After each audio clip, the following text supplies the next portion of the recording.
dared to dream of freedom, who stood tall in the face of injustice, and who worked tirelessly so that we might walk boldly in our truth. Today we call upon the spirits of Sojourner Truth, Harriet Tubman, Fannie Lou Hamer, Shirley Chisholm, Ida B. Wells, and so many more, named and unnamed, who carried the torch of justice through valleys of despair and over mountains of hope. May their courage ignite our own. May their wisdom guide our steps. May their unyielding faith remind us that we are never alone.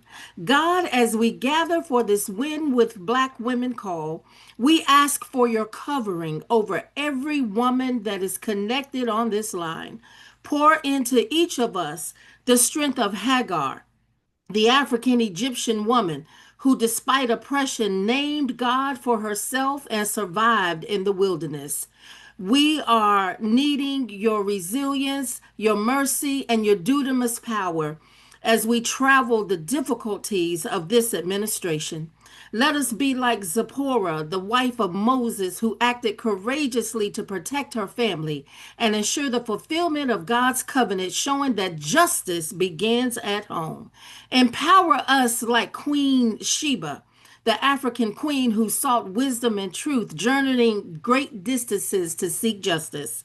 Give us the strength to go the extra mile and to do all that we can to fight for justice, liberty, and equality. Empower us to speak truth to power, to lift as we climb, and to hold each other up in times of trial and triumph. Remind us that our collective voice is mighty and that our dreams are valid, and that our work is sacred.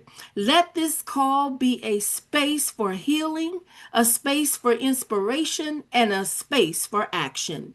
May every word spoken, every plan made, and every connection formed be blessed and multiplied for the good of our communities. As we close this prayer, we look at this administration and all the devastation of this big, ugly bill. But we know you are a sovereign God who sits high and looks low.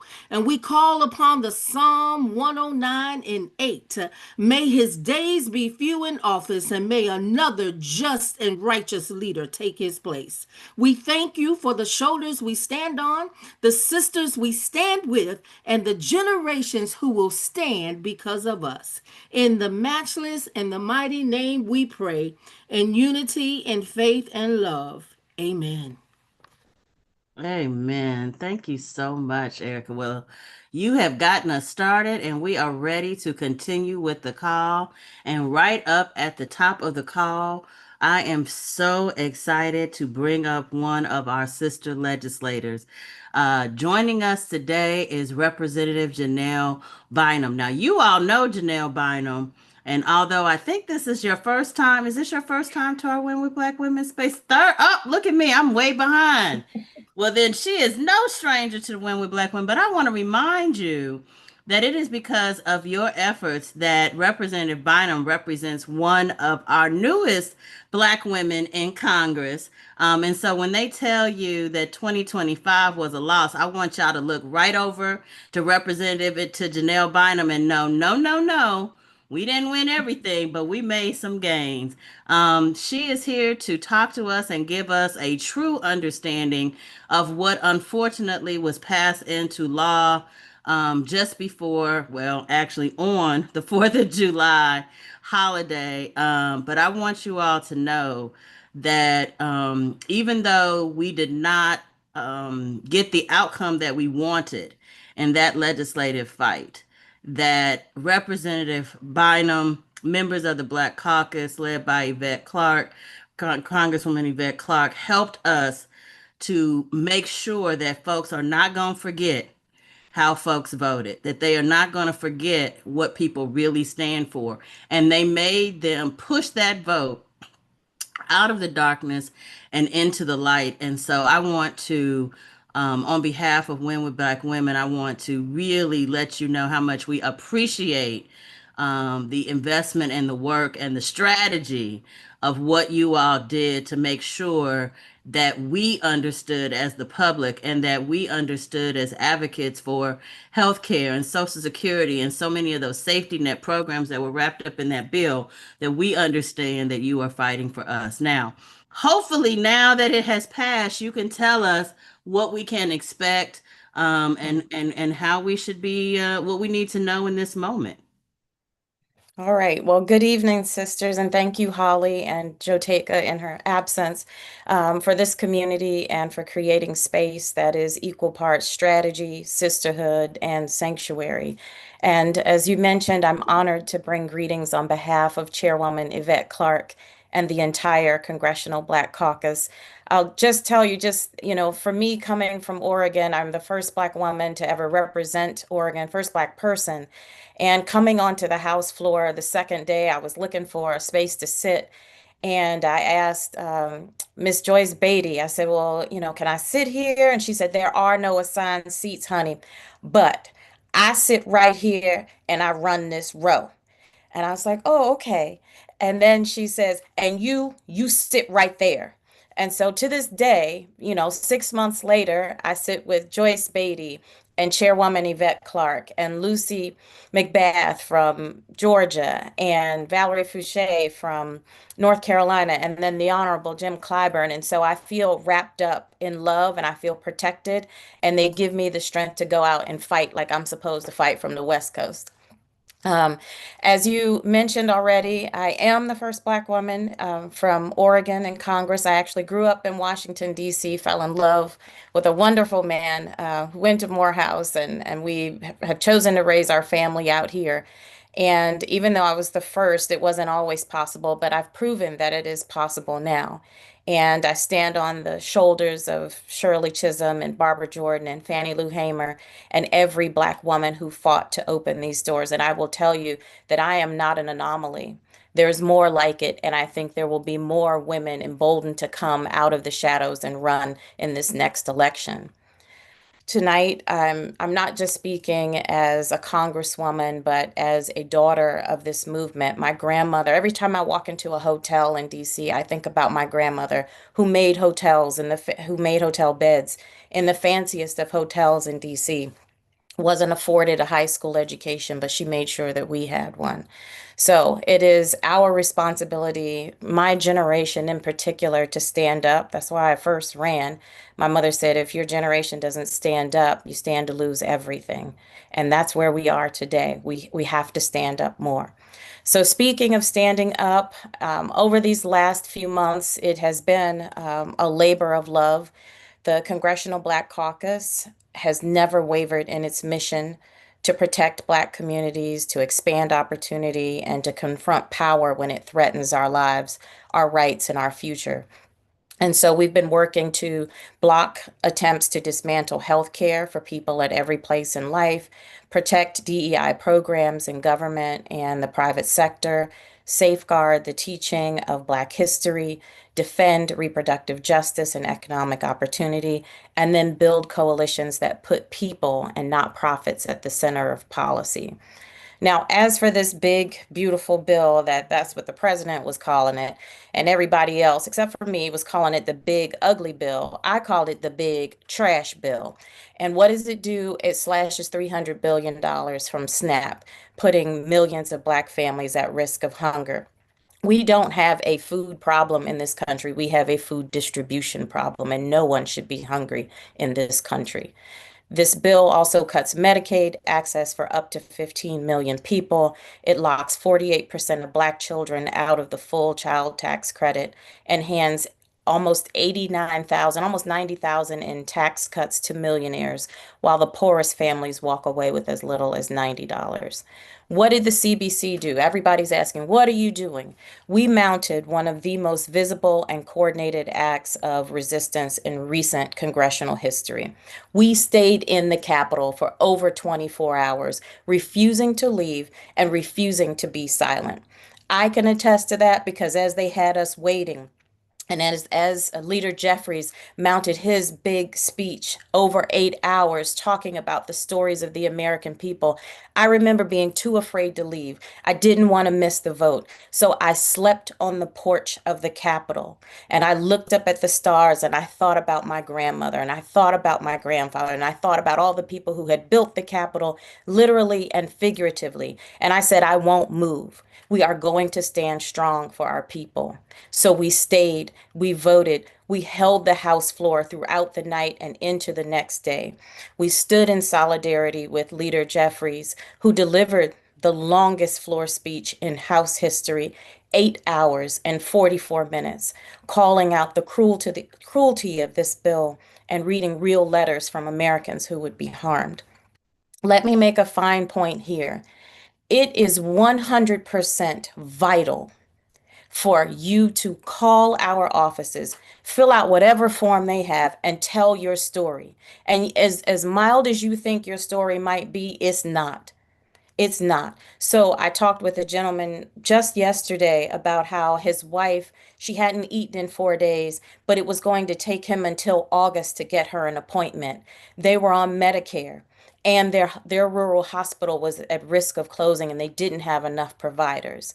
He was so frustrated he couldn't talk to me. But those kinds of stories help us illuminate the fact that this is a trash budget, it's a trash bill, it's a trash administration, and it's trash all the way around. So, what's next? The CBC is going to lead what they call a special order hour to tomorrow on the House floor to honor the life and legacy of Congressman John Lewis. And this tribute isn't just ceremonial, it's strategic. We are honoring the past and we're putting our boots on the ground and honoring the future, our children and our children's children. So I encourage you to watch live at cspan.org. I encourage you to understand how C-SPAN works, understand how all of these processes work. And here's the other call to action, because that was the here's what. I gave you the so what, the now what. So, number one, we need your stories. Call our offices, go to the town halls. We're even holding town halls in other people's district. Rep. Ilhan Omar yesterday was in Tennessee, holding a town hall in an area where they're not holding them.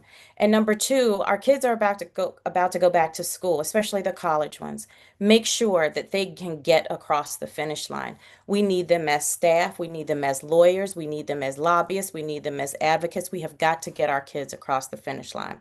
So, watch the special order hour, help our kids go to school, call our offices, and stand up for justice. Thanks, and I'll turn it back to you, Holly. Thank you. Thank you. Thank you. Thank you. You know, there is so the narrative between what we hear from Republicans and what we hear from Democrats, although we're not necessarily partisan, but we just want to note it's just such a stark difference. And so, if you could give us just a couple of quick highlights that we should be watching for on how this bill may start to impact our lives. And also, I know for some, because we have rulemaking that needs to take place, and some Mhm. of this will get transferred to the states. The states are not, many states are no longer in legislative session.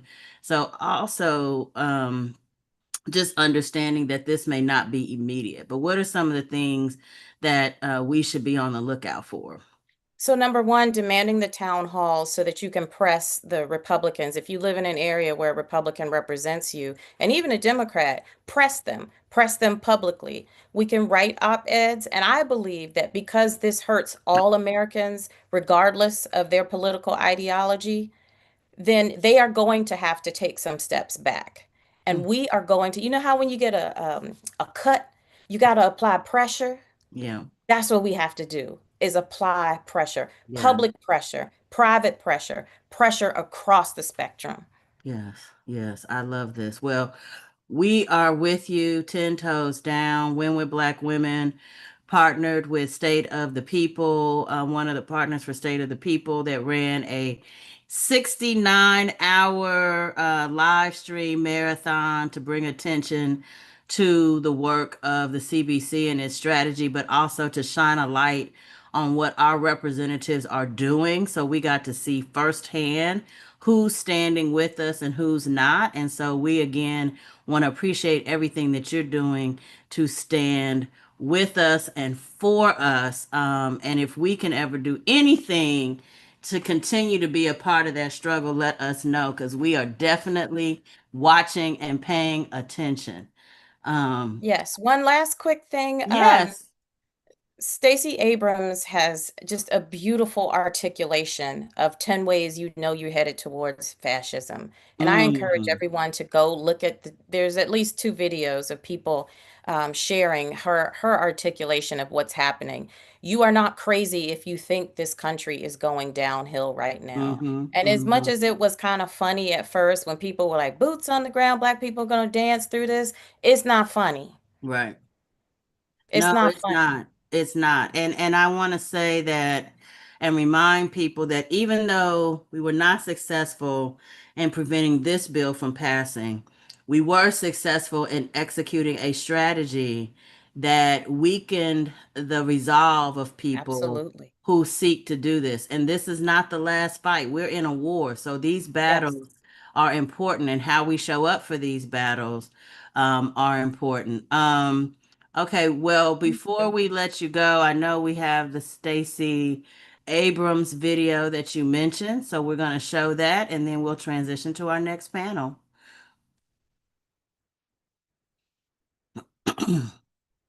To autocracy. Run us through those steps so we all know. Okay, so this happens in every nation that has become an autocracy, having been a democracy. So whether we're talking about Brazil with Bolsonaro, or India, or Putin and Russia, the Philippines with Duterte. So start with winning an election. Usually the last one you're going to get to have for real.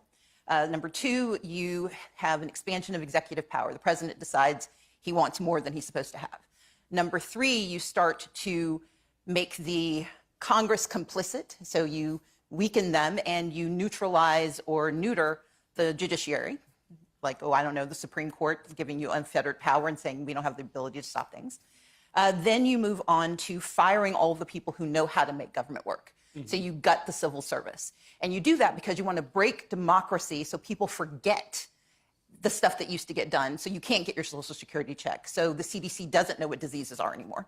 Then you put in place these loyalists, people who are only responsive to you. You put them in charge of the FBI so they go after your enemies. You put them in charge of the Department of Justice, the Department of Defense, so they can signal to their friends and tell them all about the evil plans that you have. Then you make certain that you break how we communicate. So you criticize the media and you create your own echo chamber of propaganda.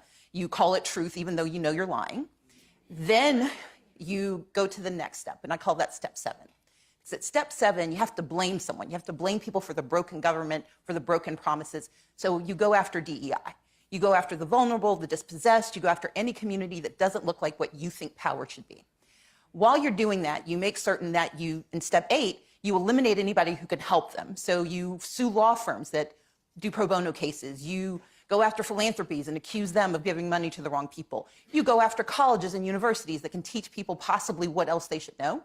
You get to step 9 and you start to encourage and incentivize private violence. You send the US Marines into spaces they should not be. You send the National Guard in. You kidnap people off of the streets and pretend that's normal, because that's how you quiet dissent, because you make everyone afraid that if they don't do what you want, they might be next. And once you've done those 9 steps, step 10 is easy.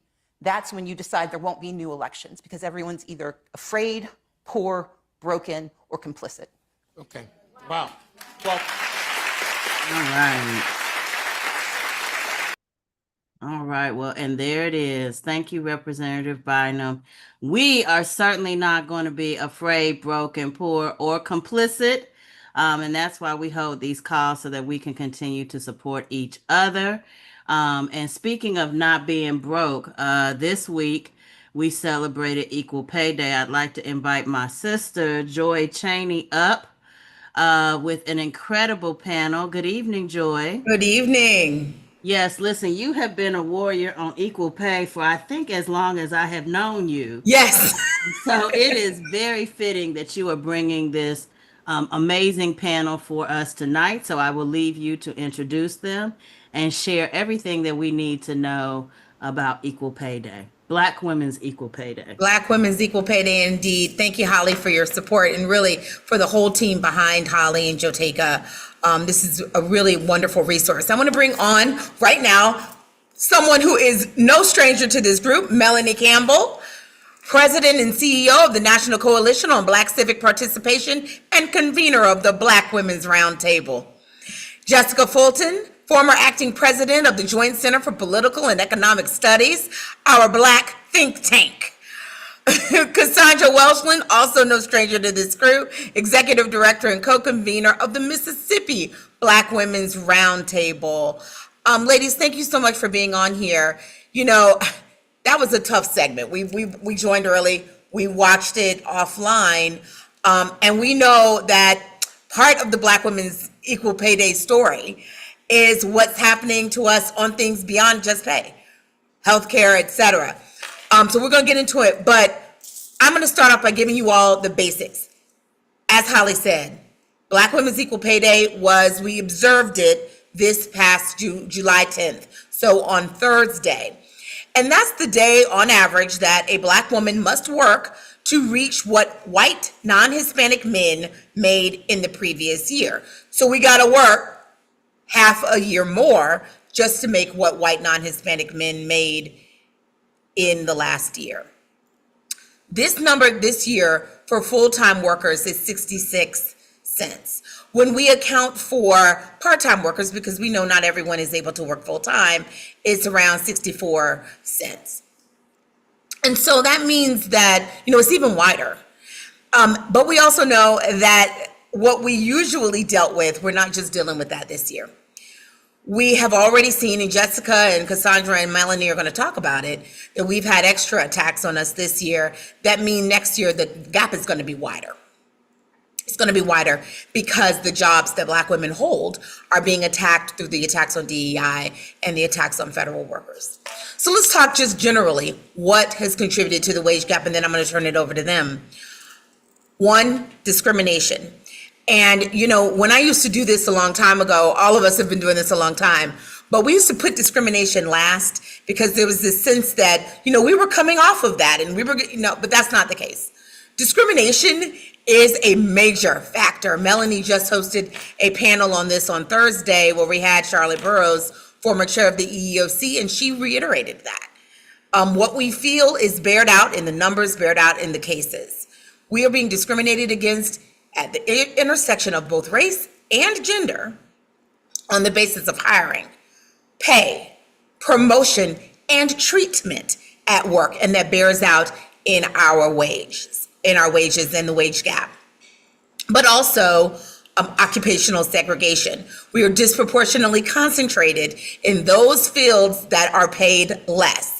They are either valued less, or the fact that we are in them means that they are valued less. Not sure which comes first, the chicken or the egg. Perhaps Jessica will reflect on that a little bit too. But we know that's true. And now we've seen that with federal jobs. The jobs that have been let go are ones that are disproportionately held by Black people and women, Black women in particular. Same thing with these diversity, equity, and inclusion programs disproportionately impacting us and the people who held jobs in companies, corporations, government agencies, as well as nonprofits that dealt with DEI. So there we have it. But then we also have things like lack of social supports, paid leave, lack of affordable childcare, all of the things you understand. And then when we compound it, we have other costs like healthcare costs, and we know many people are going to see an increase in that as they are kicked off Medicaid rolls. So this is a real dire time, but we are not a dire group. We fight for these issues every day, and so I'm going to kick it to our panel, and we are going to start. We're going to drop some resources in the chat, so if we go fast, don't worry, we will give it to you later. Jessica, let me turn to you because you're our resident economist on this panel, although I will tell you, we've all been doing this so much. Any of us, we're all economists in a sense right now. But Jessica's our resident economist. Can you tell us what already has, happened in terms of unemployment? And then I'm going to you, Cassandra. I know that's a flip from what we talked about, but I just want to make sure Jessica covers, where are we seeing the impacts already in terms of unemployment with these attacks on federal workers and DEI programs? Yeah, thank you for bringing that up, Joy. I think you're exactly right that the mass firings of federal workers have been affecting Black women. Black women make up about 7% of the overall workers in the U.S. and about 12% of federal workers, right? So we're overrepresented there, and that's a huge deal. I think one thing that's really important to listen for when you hear about the unemployment rate and the jobs report generally, you got to pay attention to the overall number, but you also have to pay attention to the individual groups, right? There is a breakdown of what's going on for Black women, what is going on for Black men, what's going on for Latino men and women, right? And white men and women. And when you look really closely, even though I think the media is saying right now that the economy is remaining strong despite whatever chaos is being created, Black women are actually really hurting in this economy. So the number of Black women with jobs decreased by 318,000 people since February. That is just a massive amount of unemployment. So while the overall unemployment rate is like 4.1%, for Black women, it's at 5.8%. That would be an economic crisis if that's what the jobless rate looked like for everybody across the country. So I think you're exactly right. This really is a big concern, and it's something that we need to be paying attention to. Absolutely. Is it right that you said, 7%, 12%, but of the workers that were fired, it was almost 30% Yeah. were Black women of the ones fired from the federal government? hmm And I think that shows you that they're being very intentional about how they're doing certain cuts, targeting the DEI programs, targeting entire programs that benefit our communities, and targeting contracts, like federal contracts for nonprofits and other organizations that are Yeah. working on behalf of us. And to tie it back to the topic of equal pay, time having long spells of unemployment affect your wages over time as well, right? So it's discrimination, like it's all these sorts of things, but also if you have to step out of work for some time or you're pushed out of your job, then it's harder for you to come back and make up those lost wages over time. That's right. And we also know when Black women are out of work, they are out of work longer. hmm Longer. So we're not going to panic. We're not going to cry for sure.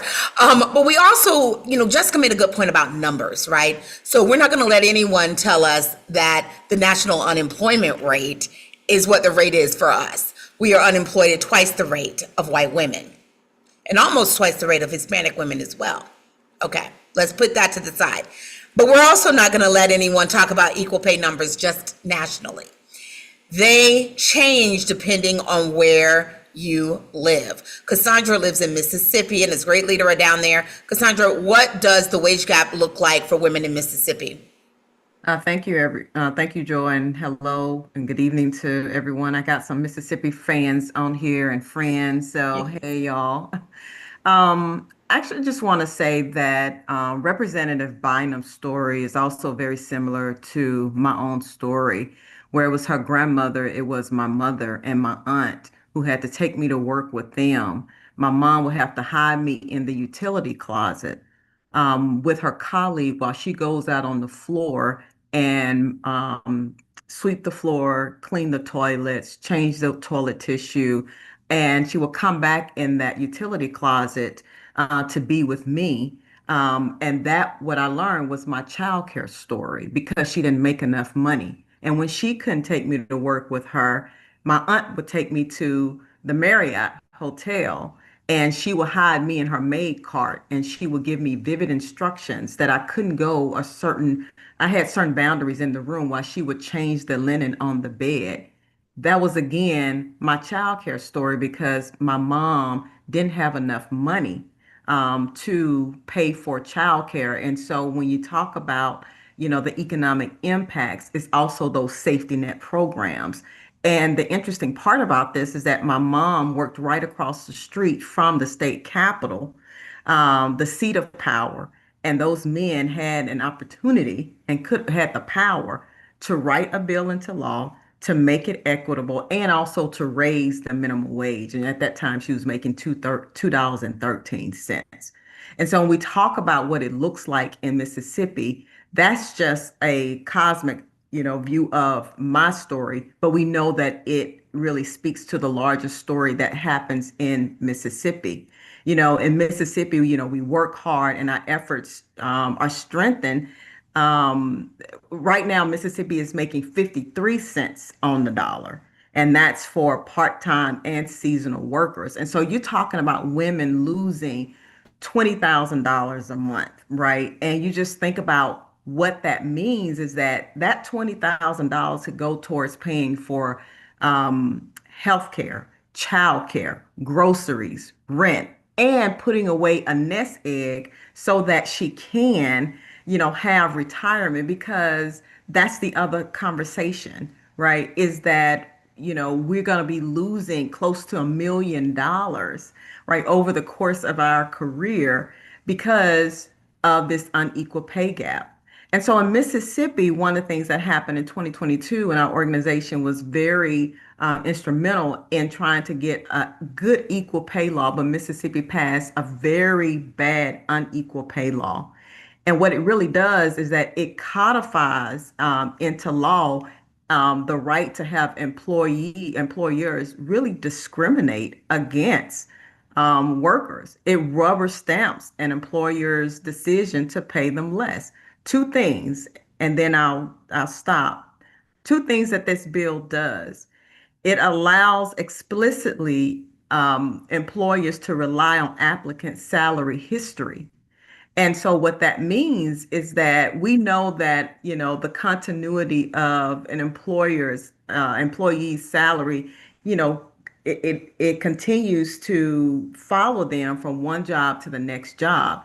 And so she's not getting, an equitable wage. And so if an employer is continuing to ask for your salary history, it continues to widen the wage gap. The next thing that Mississippi law does is that it actually, and I think this is really just really horrible, it will compensate a woman less than a man performing the same job simply because she's taken off time to care for a sick loved one or a child. And so it has something in the bill that's called the continuity of employment history to set pay.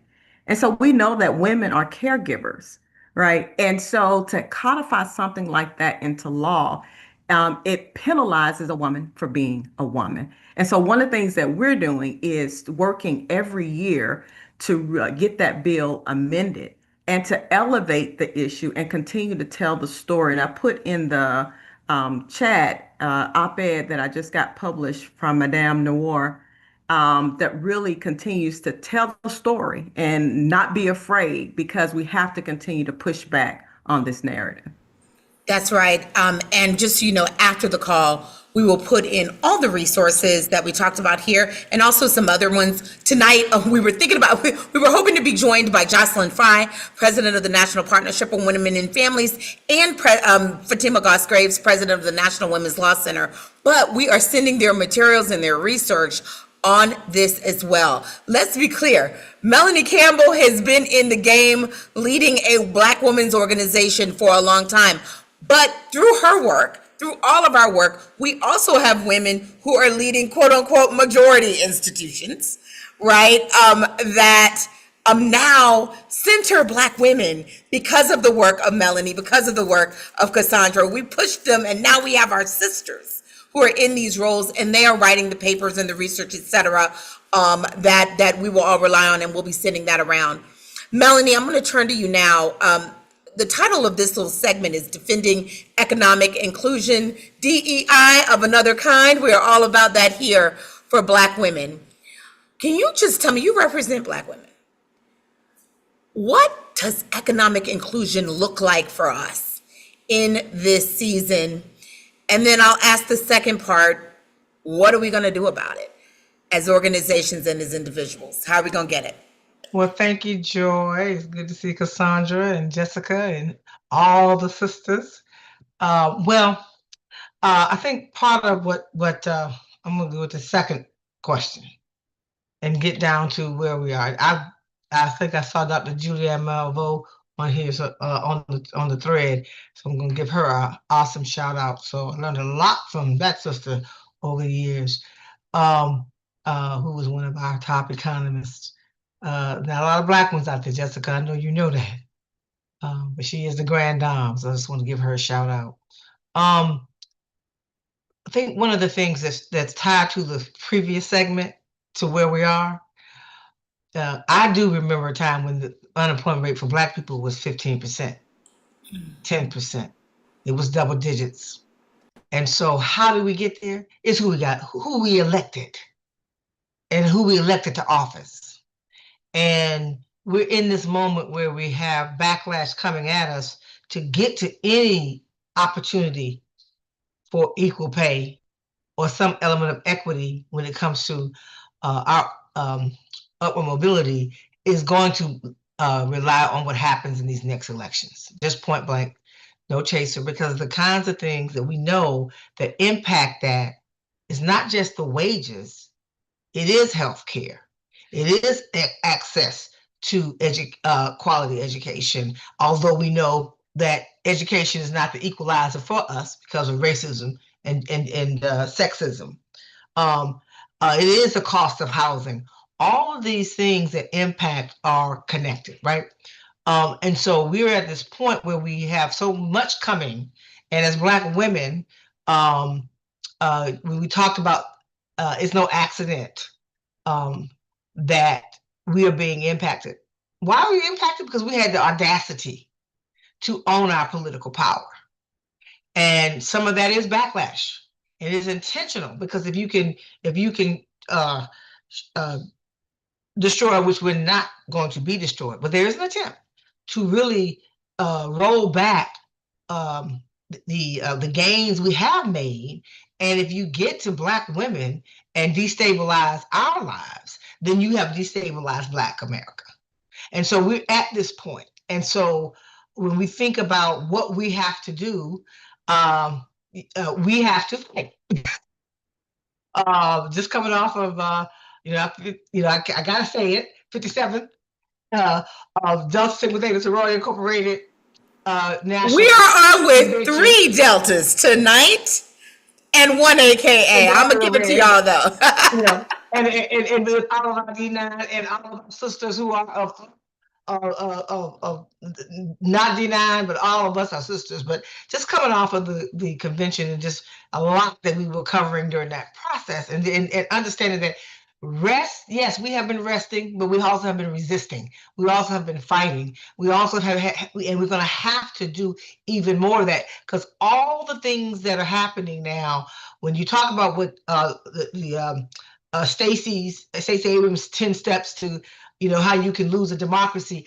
If we don't have a democracy, we won't have any way of having economic upward mobility for our community. So for me, it's really getting down to where are we right now, looking at what the Congress is doing, listening to the CBC, fighting the fight, but we also have to be out here fighting that fight and focusing on those local elections, focus on those state elections that are happening in Virginia. There's a governor's race. We cannot sleep it. In New Jersey, there's a governor's race, and state races where we have lost federal jobs. We have to look at where we can fill those gaps, right? In those, and that may be state jobs, because for Black women, we became most of the opportunity for us or public sector. We also have to make sure that we hold in the private sector companies accountable, right? How we spend our dollars. The Target fast showed what we could do. The buy-ins that we did, and many others with Nan, and we did with Black Women's Roundtable, we have to use every tool in our toolbox to do this. But the electoral component to this, if we don't fight back with our vote, we won't be able to get out of this. Not in our lifetimes, because we had an existential threat now that is about really understanding that this is about something that will change this nation, and you can't fix that if you don't start fighting back. So that's my more to say, but that's my bottom line on it. That's right, Melanie. That is right. So, leaving you all with a couple of resources. One, we want you, when you're you got to vote. Every election matters. But you also have to do some individual things too. We encourage all of your individual organizations. Many of you all were AKs, Deltas, we got chapters, we have churches, whatever. You create job boards. You got to share resources right now. People need to know where the jobs are. When they apply for those jobs, if you have intel about what they should be looking for in terms of salary, we want you to share that with them. This is the time when we must share information, analog style, online, every which way. Don't just be online tweeting and posting. Please help each other individually, tactically, touch folks with your engagement and your activities. That's number one. Two, if you are in a position like, those of you who are leaders on this call, you can reach out to the corporations in your area, the big job producers in your area, and say, we want to know what jobs you have available.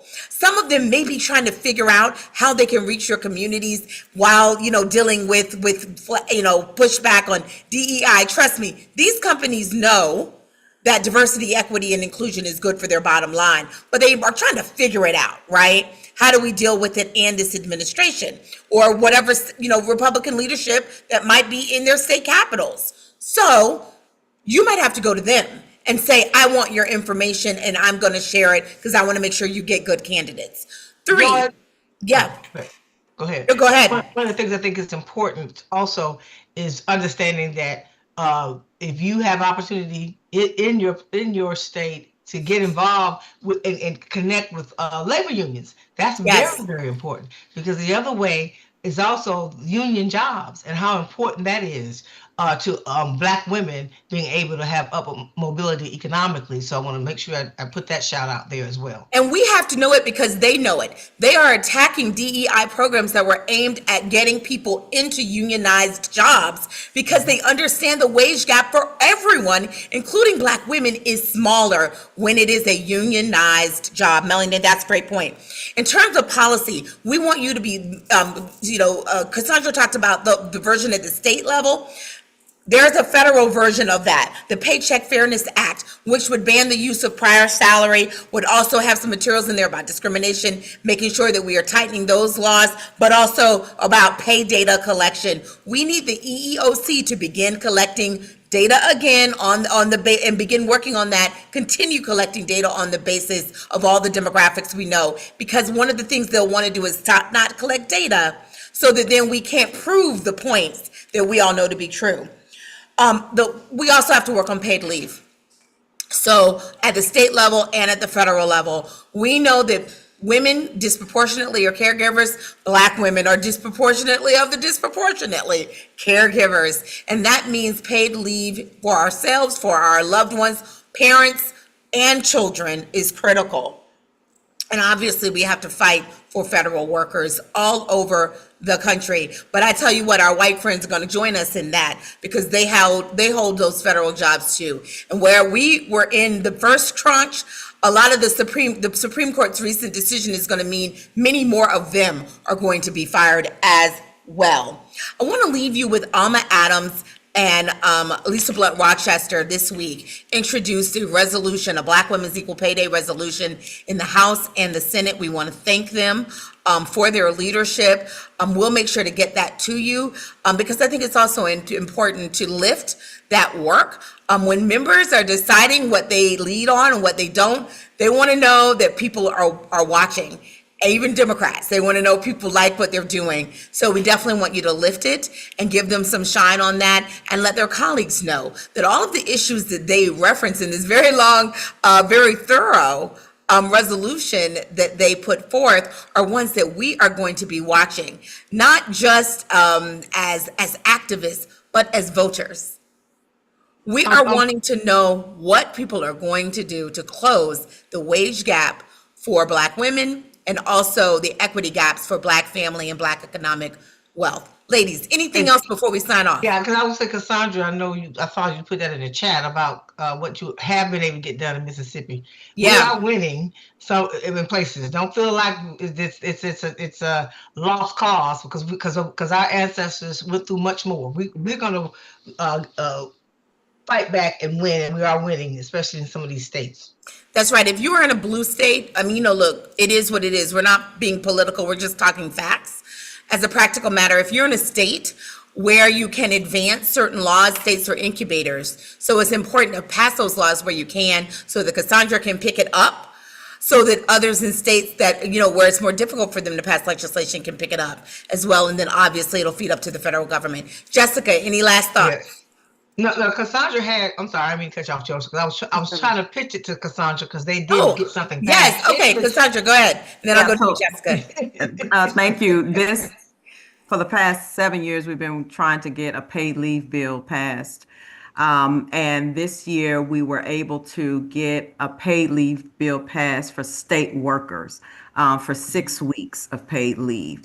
That is a win, even though we wanted a comprehensive bill and we wanted to just get more in there. The good thing is that we were able to organize with the teachers union, and we were able to organize with professors at universities and colleges to help get that pushed. And now we have a base and able to continue to move that so that we can get it expanded. So that was a great win for the state of Mississippi. Thank you, Cassandra. Jessica, any final thoughts? Yeah, I think I would just encourage everyone to continue to advocate for Black women and be mindful of what the data show is going on for our communities in particular. I think as we move forward, and I actually very firmly believe that what happens to Black women is always going to come after everybody else later. So if our unemployment rate is rising right now, everybody else isn't far behind. But what we did learn during the pandemic is that we can get the Black unemployment rate really, really low. We actually got to historic lows under the Biden-Harris administration because people made intentional investments in our communities, right? So this is something that is possible to fix. And just like you said, Joy, we have to call on people to do that. Thank you. Melanie, last words are yours, and then we'll hand it back to Holly. Well, first of all, thank you. And really, really quickly, I thought reading the chat and listening to other brilliant minds that are out there. And one person said, and I think you said it, Joy, we also have to do everything we can to help hire ourselves, hire each other. Folks, we know when it comes to entrepreneurship, we are number one, they always say, but we're one-woman shops. So we have to also do what we need to do, not just on this issue, but on a lot of the systemic attacks that are taking place, owning our own history, doing what we need to do. I think I said NACP did something down there in Charlotte around that. We have to do, wherever they're coming for us, we have to do what we need to do to mitigate it and fight to win another day. And that's it. That's it. Take care of ourselves, take care of each other, and we'll get through this. And let me tell you, I know all three of these ladies, and they put their money where their mouth is. They take care of Black women. Holly, we're going to hand it back to you. You take care of us too. Holly, we're lonely on here. AKAs, Holly. I think before I take it back, Melanie, you have talked up Dr. Balbo, and here she is. So let's give her a minute to chime in here before we move to our sports panel. Great. Dr. Balbo. Well, thank you so much, Holly, and I mad love to the panel with so many important issues, especially Mississippi, goddamn, because we know what happened there. I just want to make sure we realize the history we have as maids or private household workers. That is our history. In 1940, 70% of us were maids. My mama, with a PhD, was a maid. And anybody who talks to their elders, and you must, will hear that history, which also includes a history of sexual, not only harassment, but sexual assault on women who were maids. And the reason that I need to lift that up is because, Cassandra, and I'm going to be in touch with you, because this reverberates to today. It reverberates to today, and all too often, history belongs to she who holds the pen, and we have to tell those stories. My mentor was a woman named Dr. Phyllis Ann Wallace, who was the first Black woman to get a PhD in economics from Yale University. I and another sister contributed chapters to her book that was published maybe in like 1980, and she put me on my academic path. But she always talked about the ways that we sideline Black women. So I'm going to encourage those of you who are scholars to go to the unemployment situation that's produced monthly, the first Friday. This year it came out, I think, on the 3rd of July. And there's a table in there that talks about measures of underutilization. And when you look at that and you blow it up, Black women's unemployment rate is not 5, not 6, it's about 15%.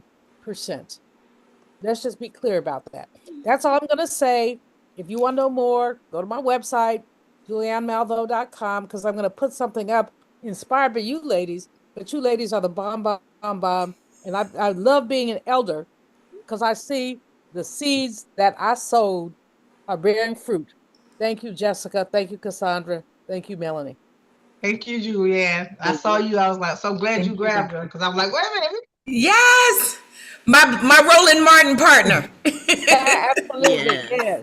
I love it. I love it. And we don't have you on here on the sidelines, sis, because I was just getting ready to say we are really blessed to have the range of expertise of people planned and unplanned, because they all bringing something special. Yes. And that's just the great thing about our Sunday night call. So I appreciate each and every one of you. We are not through talking about business, y'all. We're going to move right into women in sports, which is another way in which we stand on business. And it is my absolute honor to introduce to you. Well, actually, I'm going to do this in a little bit of reverse order. I want to start with superstar, track and field Olympian gold medalist Tiana Madison. Welcome her to Win with Black Women. And I believe we have a video. So let's go to the video.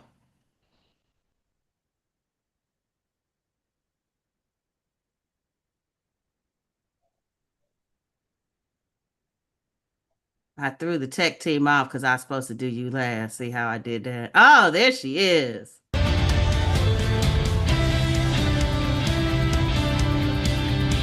23-6 and a quarter. Oh my goodness, talk about competing when it matters the most.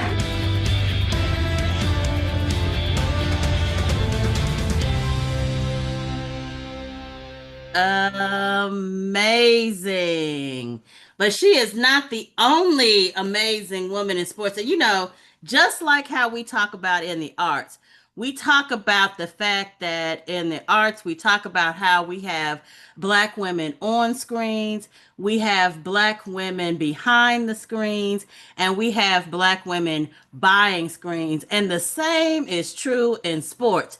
And while Tiana certainly has represented for us the athleticism that is Black women in sports, we also have Tarika Foster Braesbury, who has been representing the reporting of Black women in sports. Welcome, Tarika. I love this. I love this. And of course, no stranger to Win with Black Women, representing women in sports management, Lady Lib herself, Rashida Liberty. Welcome, Rashida. Thank you. Look, first of all, look at all these SG rows on here. Come on with the blue and the yellow. Let me see it. Poodles up, everybody. Y'all and the sorors. Y'all sorors are here and in full effect, Shout out to that amazing class of honoraries that you all just brought in as well. It is such a pleasure to see D9 Strong doing all the things.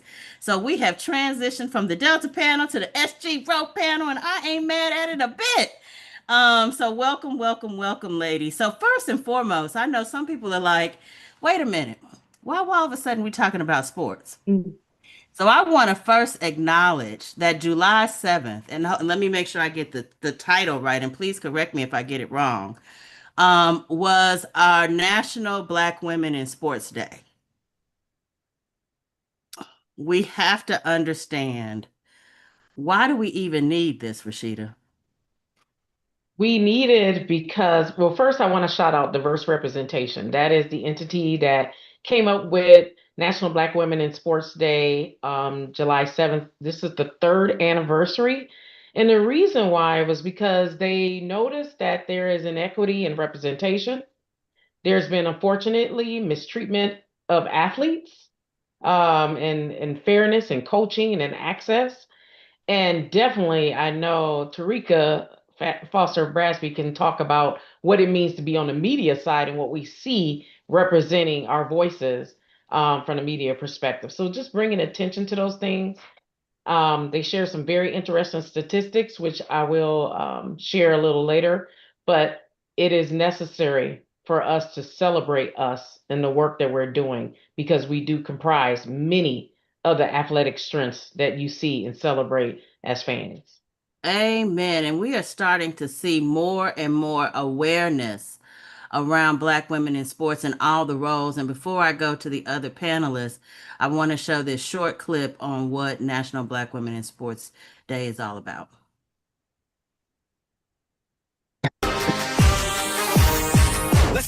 Black women in sports are making history. We lead, we rise, we create, and we don't just take up space, we shape it. Black women in sports are the brilliance and the backbone. We are ready to emerge as the next leaders, the next CEOs, the next chief legal officers, the next GMs. We're ready. Black women in sports are challenging stereotypes and are just as qualified as everyone else. Every space we touch becomes more inclusive, more impactful, and let's be real, a whole lot more fun.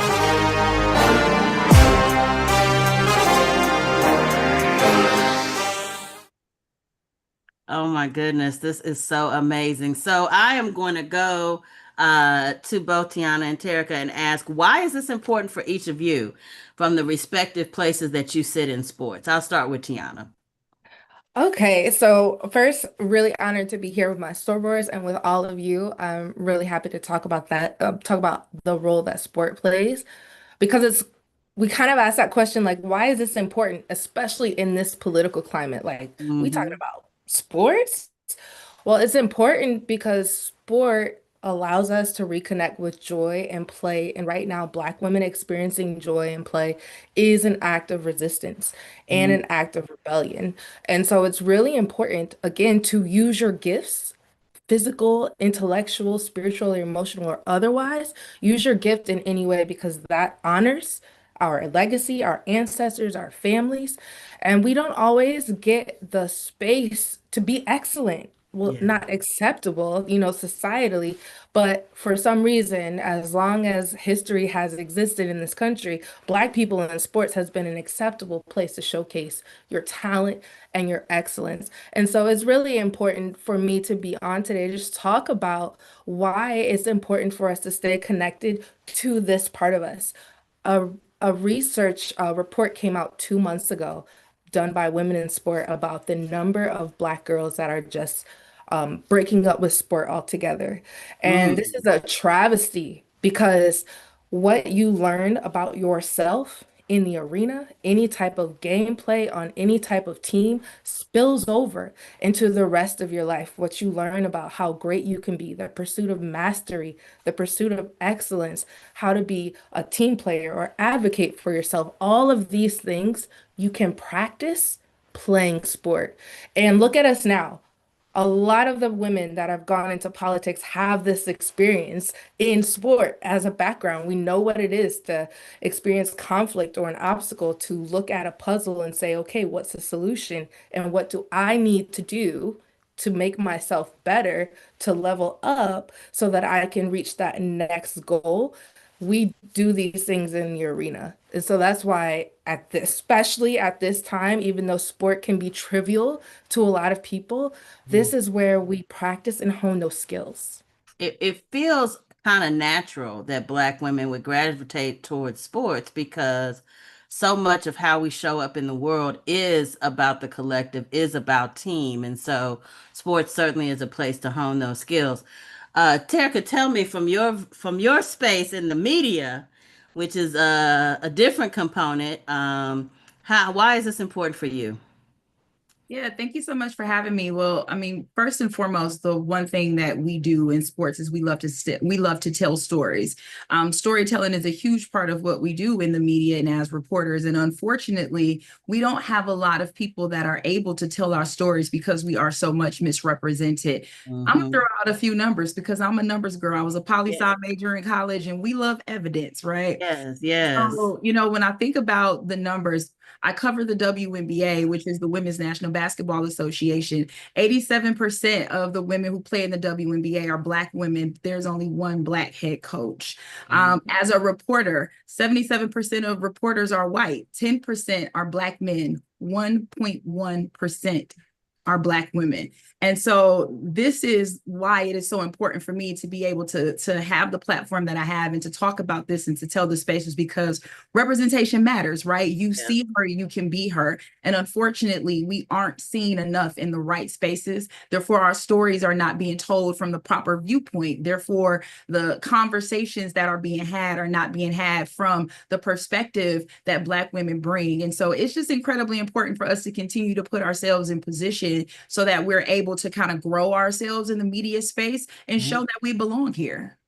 And well, listen, one of the spaces that we know, just talking coming off of Black women's equal pay, that we know that we need to lift up as part of this celebration. And Rashida, I'm coming to you from the management side because you're the one that's in there negotiating this and having to have these tough conversations. Where do we sit with pay equity for Black women in sports, and are we making any gains?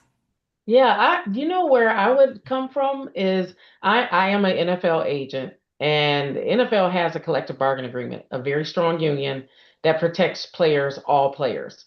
But I'm going to hit on something that I think is unique for what our agency does. We also represent HBCU players. And what I realize is that there's a systemic issue when it comes to representing HBCU players. Although I represent large big box schools as well, the P4s.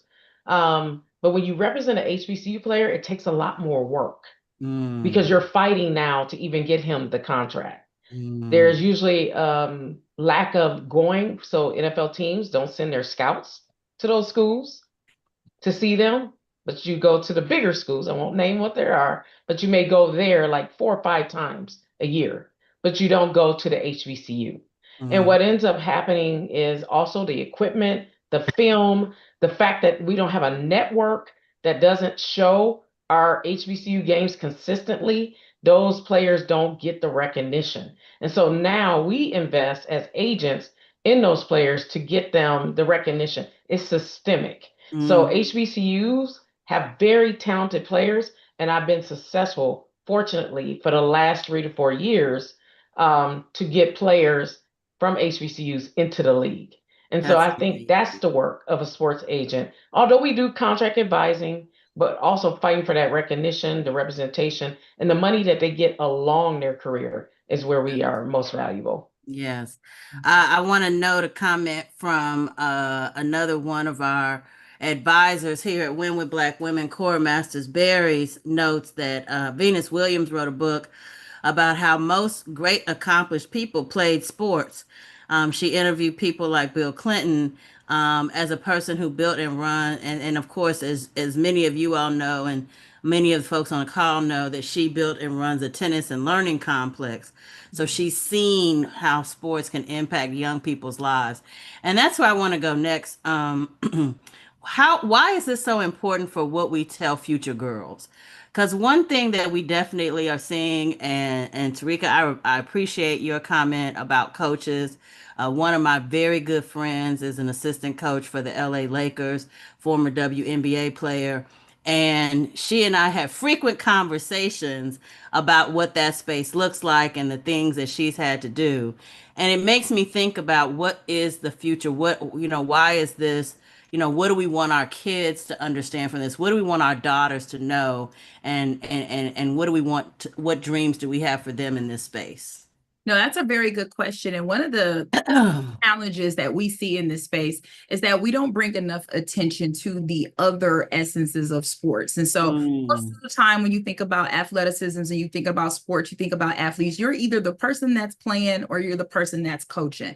But you forget that there are so many other aspects. There's the general manager, there's the scout, there's the person that's running the facilities, there's the president of basketball operations. There are so many different aspects. And so one thing that I hope that we get to, and this is partly why it's so important to have representation and storytelling, is we need to figure out who we need to speak to get these people in the right positions, number one, but two, to share their stories and their trials, tribulations, and their journeys to getting to where they are. There are so many different associations. I so happen to be a part of the National Association of Black Journalists. And partly what we do is we hold a career fair every year where there are young Black men and women specifically coming from HBCUs and other schools. And their whole purpose is to get in front of that recruiter, is to get in front of that person so that you can see there's more to sports than just being the athlete. You have to have, and that is really the hugest issue that we face: accessibility to these other opportunities, knowledge about these other opportunities, but really just having that mentor, someone that you can speak to, and getting this information out in front of all of our younger kids. I mean, you talk about Venus Williams playing tennis. I'm from Detroit, Michigan. It's not too many tennis courts that are open in Detroit, Michigan. So how do we continue to provide that accessibility? And how do we continue to show our young Black girls that there are so many other options in the field of sports other than just being the athlete? I'd like to add to that as I was just gonna come to you, Tiana. Come on, sis. The spirit has moved me. Yes, go on. So I also want to say there's this idea that a Black girl in sport is going to be the next Venus or Serena, or will go to the Olympics. There are not only other jobs related to the sports industry, but there are also a million different levels of play. And you might not believe me because I'm sitting here on this call with 9 championship medals. Okay. It's easy for me to say not everybody is going to be an Olympian, but it is true. If I did not, nor did my parents, to be honest, who are on this call, see all of this happening for me. What we saw was opportunity, and the door opened and we walked through it. So I signed the athletic and academic scholarship to Tennessee. Going to Knoxville opened up a whole new world for a girl from Elyria, Ohio. Don't even bother Googling, it's tiny. And then, because I just kept walking through doors that sport opened for me, I got to live in Europe. I got to live in South Africa. I speak 3 languages. I still, I'm a great student. I now coach at San Jose State University and try to hold space for those girls that want to come and still are curious about what they can do in this sport. So just play. It's okay to suck at something at the beginning. We all do. You don't have to be the next anything. Be the next best version of yourself and get out there and play. If you have an interest in tennis and in Detroit, call somebody and find out where you can go. I know that it's hard because so many of us have these interests and we're like the only Black girl there. But it's also an honor to hold that space. I know it feels like an awesome responsibility to be the only, but it's also an honor. Show out, show up, and show out for yourself in whatever space you want to be in, because if you want to be there, you belong there. Yeah. Rashida, last question to you. I want to know, what advice do you have for young women, young girls who may be interested in pursuing interest in sports, but they don't necessarily want to play sports, or maybe they just don't have that talent? I know I'm probably one of those. I definitely say look at the different career options. I think Tarika mentioned that, as well as Tiana. both said that there are just so many jobs within the sports realm. Although I represent 26 professional football players, those guys also need huge client operations support, huge marketing support, branding, videos, stylists, SBs is coming up, right? So we deal with Black female stylists for them, right? Super Bowl activations. I'm thinking just football at this time, but this goes out for all sports, right? They need trainers. And someone mentioned the HBCU Legacy Bowl. I'm gonna just throw that out there as one of the HBCU Legacy Bowl, the Big 12 Pro Day, all of the events, the combine, all of these events have some form of a career fair. And there's also there's women in sports brunch that happens. There's so many sports entities now that have forums and panels and trainings where you can actually network and get the opportunity to intern. I myself, in my agency, I usually bring on 2 interns a year. And so these are different opportunities, although we're independent, because 87% of NFL agents, Black female agents are 87% are independent. And there's only 2% that represent our NFL players.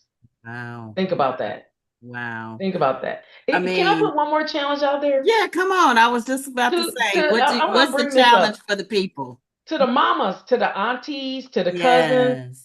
When you have a young man that is coming up the ranks, and this is, I'm speaking for football, but this is representative for women's basketball, whatever the case may be.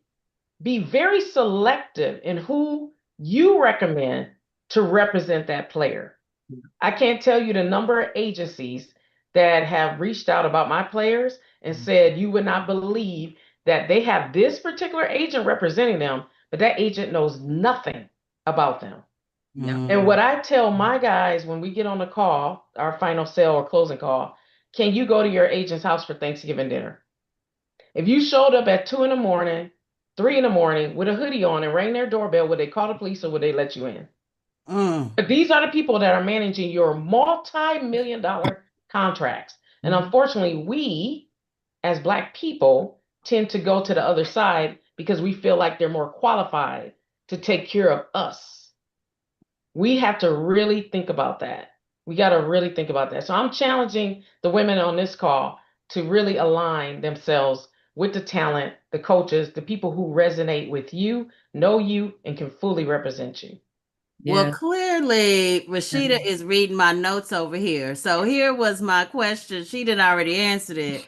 But what support can we give you all? What support can the women on this call who maybe have a range of experience with women in sports, what support can we give this cause and each of you?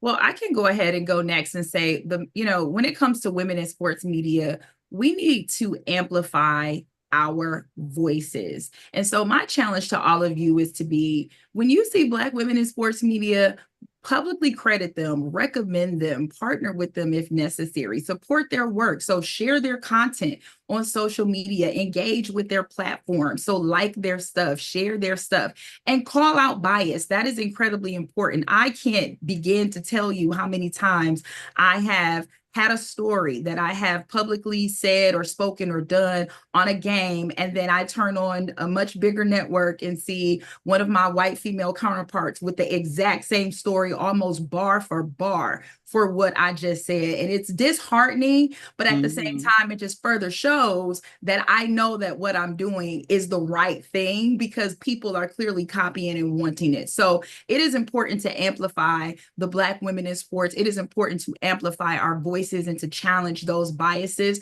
But also, if you have any opportunity to mentor or fellowship or support financially some of the organizations that are really reaching out to help build up other young women in sports media, some of which that come to mind is like Rising Media Stars, which is basically a nonprofit organization that is looking to build and create the next set of Black female sports reporters. These opportunities exist, and we could really continue to use the help and support. So those are the main challenges that we have. You see us on social media, engage with us, support us, amplify our voices, share our content, read the works that we do and that we are writing and creating, and that really helps to go a long way. Tiana, what say you? Yeah, I would say take time to play with the young women in your life. Like go to the park, play a game, make time to do that. It's really important. Reach out to Black women in sport, the professional athlete you look up to. Send the DM. Explain that you have a daughter or a young lady who needs encouragement. Most of us always make time for those sorts of things. Ask to be friends, ask for a mentor, and then don't be afraid to reach out to coaches like myself. My email is public, tiana.madison@sjsu.edu. Let me know who's on your team, what they're doing, what they're up to. I also like take the coach's head wrap off. I am an Olympian. I'm from a small town. I graduated high school with a 4.0 GPA. I'm in the middle of grad school with a 4.0 GPA. I don't mind being your daughter's auntie. Like we need to lift each other up, especially now, and to lean into these gifts and share our gifts with the world, right? And so it's really important that we do this for each other. And like Tarika said, I mean, we're looking for mentors, we're amplifying stories. All of us have a story. I worked so many things out in the arena of sport in order to be this version of myself that can speak to all of you with confidence and conviction, right? Sport helped me do that. And so I want that gift to be extended to everyone else as well. I love this. And I thank you all in advance for putting your social media handles in the chat. That is Lady Lib. That is She Knows Sports. Let's see, who else did I get? She Knows Sports on both Twitter and IG. And then Tiana, we need yours. Thank you for your email address. Look, ladies, the reason we do these panels, the reason we have and highlight these incredible Black women is so that you all can make connections, so that you all can have information, because this is another way in which we see, and we prove this every time we meet on Sunday, that Black women are leading everywhere, in every corner. And let me be real clear, everybody. So, ladies, thank you so much. This has been really just an amazing panel. I did want to shout out and make sure that people knew that NABJ is the National Association of Black Journalists. And then there's also the National Association of Black Publishers. So two different organizations, both great in journalism. Thank you all so much. I so appreciate you joining us tonight. And we have so much more to come. We are wrapping up though. So the next two items that are on our agenda for this evening, join me in welcoming Corey Minor Smith, attorney Corey Minor Smith, because July is a time when we are celebrating and honoring. Celebration doesn't seem quite appropriate, but honoring and raising awareness on a number of issues. So we've had Essence Fest already this time. We just finished talking about the National Black Women in Sports, but there's another thing that you're here to talk to us about. And you and I were at an event and you reminded me of this. And I was such a fan of BB Moore Campbell. And so it was my pleasure to make sure that we had you on the call to bring awareness around the BB Moore Campbell Black Mental Health Awareness. So thank you for joining us. Thank you very much, Holly. I truly appreciate the opportunity to be on today. Thank you to Joteka and Christina for this opportunity to present Sisters Say Her Name and celebrate BB Moore Campbell National Minority Mental Health Awareness Month.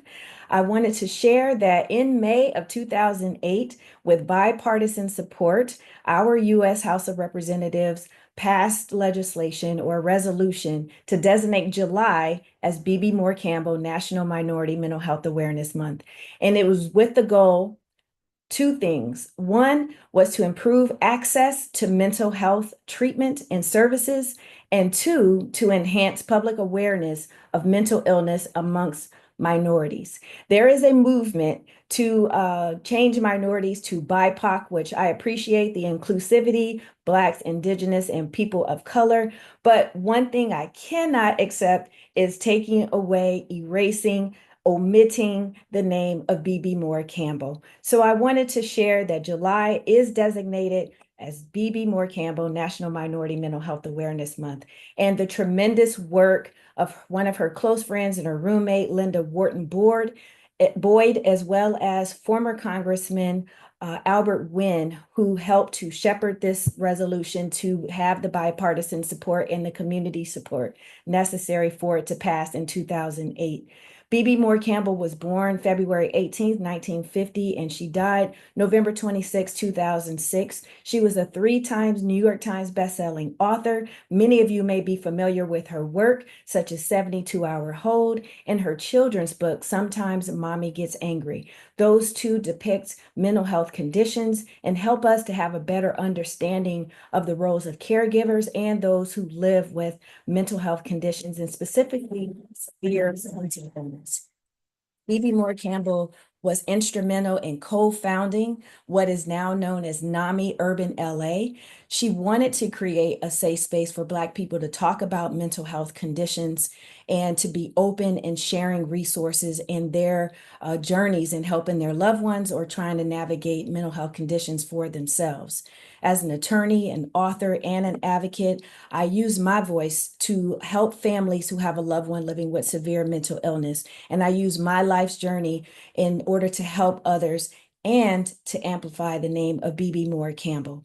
The statistics are astounding in terms of mental health conditions in this country. 1 in 5 experience a mental health condition. 1 in 20 experience a severe mental illness.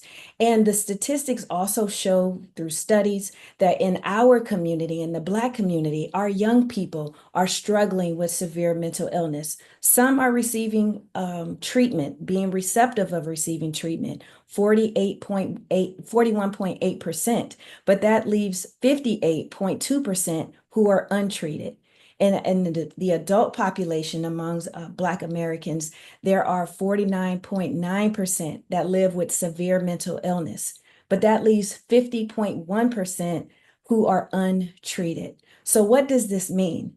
Severe mental illness is different than any mental illness, such as anxiety or depression or having a eating disorder. Severe mental illness is when a person's reality is significantly impaired by hallucinations, delusions, and anosognosia. And anosognosia is a lack of insight. The person doesn't even know that they're sick. And so if you don't know you're sick, you're not going to seek treatment. So it's important for us to understand the symptoms, know that there is help available. And like most any space, Black women help us to excel. We help each other to excel. We help our community to excel. And it's no different than in the mental health space. We had Dr. Mamie Clark, who was instrumental with the doll test research that helped to lead the charge for the Brown v. Board of Education litigation back in the 60s. We have BB Moore Campbell, who we are celebrating today and throughout the month of July and throughout the year, as I do. And Judge Lynn Toller, who's very open with her lived experience with mental health conditions, depression, and suicidal ideations. She also shares about her father who lived with bipolar disorder, but had a very successful legal career in Cleveland, Ohio. Also, actress Jennifer Lewis, she's very open. You can go to her Instagram post on any day where she is encouraging people to take their medicine and to acknowledge, the symptoms that they may experience. And she speaks from her own lived experience. If you've read Peace from Broken Pieces by Dr. Iyanla Vanzant, then you know about her suicidal ideations and dealing with depression. And Taraji P. Henson, she has been more open in sharing her mental health journey and establishing the Boris L. Henson Foundation to honor her father who lived with a mental health condition. All of this to say is that we have no shame. We should not have any shame with mental health conditions, even severe mental illness. It's important for us to know that there are resources available. There is treatment available. And my call to action to you is 5 tips that I'm going to share with you. 1, make your mental and physical health top priorities. Now, that sounds cliche and so easy said than done. But that's making your doctor's appointment and actually going to your doctor's appointment, just like you do for everybody else. If you're like me, then you probably cancel and reschedule because it's not a top priority. And I'm encouraging you to make it a top priority. Number 2, just be. Unapologetically, just be. We have to give ourselves grace and space to feel however we're feeling, even when we don't know how to feel. And I have those days, and I'm so grateful for the people who help me to navigate that time and space, or just simply taking a nap. One of my recommended summer reads is with the nap ministry. So it's important for us to know that we can take a break and be unapologetic about it. 3, educate yourself. Research credible resources about symptoms, about treatment options, and most importantly, community organizations like NAMI, the National Alliance on Mental Illness, or the Mental Health America, or United Way, that in many communities fund local, smaller organizations who provide behavioral health services. Number 4, accept professional help, whether that's for yourself or your procuring services for your loved one for whom you may provide care. Contact a lawyer to find out how you can do estate planning, especially if you are a caregiver. You need to know that someone else or another organization will be able to take care of your loved one if you pass before they do. Make sure you know about power of attorneys and a guardianship or a conservatorship, whatever it may be called in your area, that you know at work about reasonable accommodations and how to use your family medical leave, how to use any type of options and resources that your job may have, and even for your child or an adult child that may need an independent education plan. These are things that you should go to a professional to find out about. Human resources, a lawyer, counselor, whoever can help you. Also, fair housing. If you are a property investor or you are providing housing for your loved one who can't live on their own, you need to know the law. So please reach out to professional services that can help you. And number 5, develop a support system. If any of you were at the Building the Bond brunch, you know it was a spectacular event. But we talked about having your top 7. Maybe you don't have a top 7. Maybe you have a top 5 or a top 3. Whoever it is or whatever number it is, please have a group that you can confide in, rely on, and have as your support for those times that you need respite, for those times that you don't know what to do, or you just need someone to take your load off in order for you to move forward with your day and the plans that you have in place. And most importantly, if you don't remember anything else I say, remember 3 digits, 988. You can call 988 instead of 911 if you or your family member is having trouble with a mental health crisis or a substance use crisis. So thank you for this time today. Holly, turn it back to you. Thank you. Before you go, I do want to uplift in our resource tab. We have added the link to support the BB Moore Campbell Mental Health Awareness Run Walk. It is taking place in Maryland, but also virtually. This is a real opportunity for you to invest. This is being done in conjunction with the American Psychological Association. This is something that is very near and dear to my heart. I shared with Corey that before her passings, one of the things that my aunt did was to lead the diversity initiatives for the American Psychological Association. And so, as we are also celebrating, and thank you, Naida, for bringing this to our attention, and you all can see it in the chat, Disability Pride Month and the 35th anniversary of the signing of the ADA, that mental acuities are also part of that act. And so we will be honoring and raising awareness about mental and physical disabilities throughout this month, but we wanted to kick it off with this. And so I just thank you so much for holding us accountable and making sure that we have this very valuable information. And I'm going to just say on the advocacy tip, I've been advocating for funding for the 988 number, which, by the way, that funding happens largely through your state legislatures. And frankly, there are many communities in which it is very inadequately funded. And so, in order to make sure that we have responders who understand how to deal with people when they are facing a mental health challenge, it's important to know that you have that resource to call instead of 911, where you may not get a professional who understands how to deal with someone who's in a mental crisis situation. So I appreciate everything that you said and done. We're sharing that way for folks to support. And thank you so much for bringing this to our attention. And I just have one more thing for Go ahead. We the one more thing crew tonight, so let's bring it. All the lawyers on the call. If you need Yes. CLE credits, I created a CLE in the name of BB Moore Campbell, and it is called The Intersection of Severe Mental Illness, Housing, and the Law. It's on the ABA's website and is sponsored by the ABA, so you will receive 1.5 credit hours if you need to gather up your hours for your license. Yes, listen, I just made my 2025 credits. I'm working on my 2026 credits, so I will definitely be checking it out. Thank you so much, Corey. You have a great day, everyone. Yes, we will. And boy, this has been a tremendous call, and we are rounding it out, and we wanted to close out. As you all know, and because of you all, earlier this year, under Jotaika's leadership, we were able to organize a fund to help Black women who were victims of the Eaton wildfires, also known as the Altadena wildfires. For those, I just came back from California, so got to actually be out there and talk to folks there.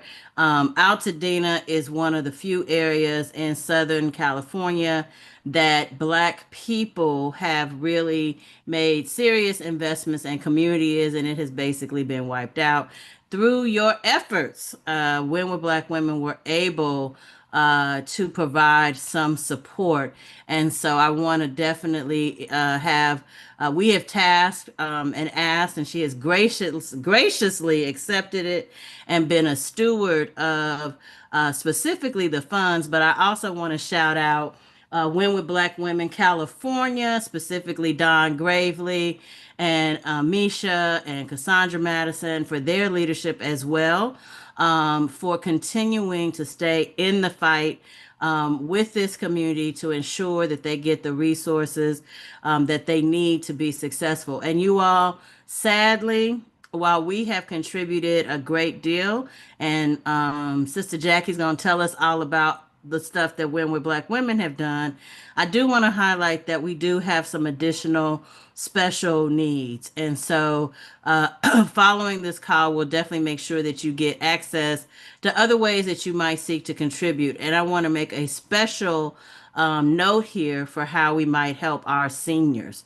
We've been really focused on women, children, and families and businesses, but it has come to our attention that in that, not because of our efforts, but just because of the way that things are going, that seniors may need some additional support. But more on that later. Sister Jackie, tell us how we are doing, what we have done, and where do we stand with the funds that we've raised. Thank you, Holly, and thank you to all of the sisters. Your efforts are greatly appreciated. Tonight, we are talking about what When With Black Women did in just a few hours. I guess that's our mantra, just a few hours to get something done, along with GoFundMe and two local legacy organizations in the Altadena area, Flint Ridge Center and Neighborhood Servants. They have actually come to the table, and even though given the opportunity to cover the cost of administering the funds, they have chosen not to do so, to make sure that every penny goes to the people who are there. I also want to note, scripture tells us that when Jesus healed the lepers, only one came back. 3 came back to say thank you to Win with Black Women. And so that says a lot about the impact that we have had. At this time, 97,000 was collected and 60,000 has been distributed. It's been the network between the two organizations to identify women and families and to provide direct financial assistance. At this time, no one has been turned away, and they're still processing applications. Approximately 50 women and families have been helped with a typical range of 1,000 to 3,000 per woman or family, based upon the size of family and need. Most have indicated they needed direct financial assistance to survive and to replace things that were lost. The size of the household has made a difference, and in several instances, there's been an opportunity for someone to come back because the need was great and there was the opportunity. There are 26 pending referrals, and it is believed that in addition to the 50 that have already been issued, in these 26, that we might expend all of the funds. But please don't let that stop you from referring other women to come. You mentioned, and this is always providential, Black seniors. Both of our partners have mentioned 2 women's groups, Lena Kennedy with Women's Vital Voices in Altadena area, and Neighborhood Housing Services with Lori Gay. They will actually have a session on August 2nd in Altadena focusing on Black elders. And so it's a perfect opportunity to bring those resources to the table.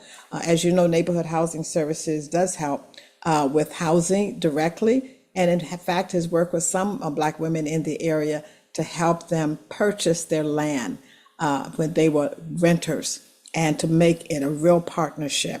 They are working with our 2 partners are working with a number of nonprofits and community organizations who have deep roots. And so we give kudos to Lena Kennedy and Lori Gay for the work that they're doing, and they invite others to come. The administrators of the fund, the Flint Ridge Foundation, invite you to still urge women to bring their needs to them. It typically takes 7 to 10 days for the check to be cut. And in fact, the 3 who have sent their thank yous, who have come back to say thank you, have indicated that they felt lost at the moment. They connected and were given a grant from the Win with Black Women Fund, and they're forever grateful. One, a 37-year resident of the area, and one, a new resident. So Win with Black Women, we continue to make a difference.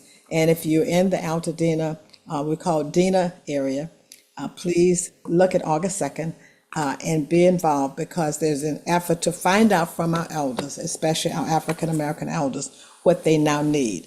Believe it or not, we have celebrated or recognized the 6-month remembrance milestone. Wow. And we want to symbolize and say to our sisters and their families, we ain't going away. We ain't going away. Well, listen, join me in thanking Sister Jackie DuPont Walker for her tremendous effort to help keep us on task and shepherd to make sure that we are good stewards of the funds that you all helped us to raise. We can't always do all the things, but we can do some of the things. And this was something that was so important for us to do because of the historic nature, because of our close connections, because we have people who are part of our network who are part of that community. And so I want to thank each and every one of you all who have contributed. Do know that we continue to monitor this situation. We continue to be involved. Our Win with Black Women California state group is actively involved with this, and we will continue to do so, because one of our goals and mission at Win with Black Women is to look out for each other. And this is one of the many ways in which we do that. And we try to do that with clarity and transparency. And so thank you so much, Sister Jackie, for being our eyes and ears, and frankly, our heart on the ground in California. We appreciate you so much. and we will Thank you be for the opportunity. Yes, and we will be on the lookout for August 2nd, because the need still exists, and we'll see, the second wave of how we can show up and support, and especially looking out for our seniors. So I appreciate that. Man, let me tell y'all something. These moments like this is why I love me some Win with Black Women, because you all show up and show out. And as you all know, while there is no end to the amount of pride I have to be a part of this network, I've been out and about and seen so many of our Win with Black sisters everywhere. I have to tell you, there is a special place in my heart for the sisters who have stepped up to be leading in their states. We talked about California. Let's go ahead and keep it on the West Coast. I want to bring up the Arizona lead, Stevie Owens, who has been another stalwart, and she is going to help us pull together something very special, y'all. You know how we like to do our little events. Stevie, tell us about what we have coming up this week. Hello, sisters. I'm so happy to be here. And just like every Sunday, what a wonderful, tremendous call. So happy to be on this call. Very, very proud that Win with Black Women, Win with Black Women Arizona, we've teamed up with BWHI, Black Women's Health Imperative, to bring Win with Black Women a special screening of the film Me, Period. And this is a wonderful film, and it's a great opportunity to and time to see this film, because I think of it also as an opportunity for women and with their daughters or their nieces or granddaughters. This is a wonderful opportunity for bonding and empowerment while our girls are home over summer break. So, Me, Period, it's an absolutely beautiful award-winning documentary, and it's so thoughtfully and beautifully crafted. Its purpose is to dispel, excuse me, and remove stigma around our periods. And not just our periods, but our bodies, women's bodies.